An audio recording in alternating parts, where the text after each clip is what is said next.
તો કડીથી સમાચાર મળી રહ્યા છે। કડીના કૈયલ ગામે વિધિપૂર્વક ગણેશજીનું સ્થાપન કરાયું।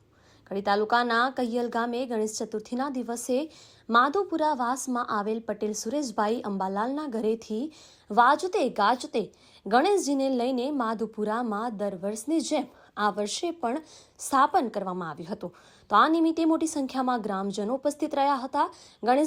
ગણેશજીની પ્રતિમાનું વિધિપૂર્વક સ્થાપન અને પૂજા કરવામાં આવી હતી। પૂજા અર્ચના કરી આરતી પણ કરવામાં આવી હતી।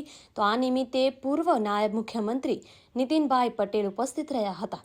કૈયલ ગામના આગેવાનો ભાઈઓ અને બહેનોએ શ્રીફળ આપી ફૂલહારથી નીતિનભાઈ પટેલનું સ્વાગત કર્યું હતું અને ત્યારબાદ નીતિનભાઈએ ગણેશજીના દર્શન કર્યા હતા। તેમજ ભક્તોએ મહાપ્રસાદનો લાભ લીધો હતો। સાંજે મહાઆરતીમાં મોટી સંખ્યામાં ભક્તો ઉપસ્થિત રહ્યા હતા।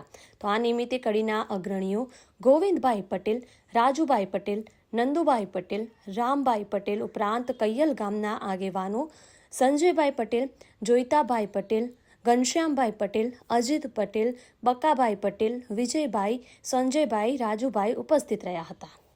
TMC 24 ગુજરાતી ખોડાભાઈ પટેલ, નંદાસણ।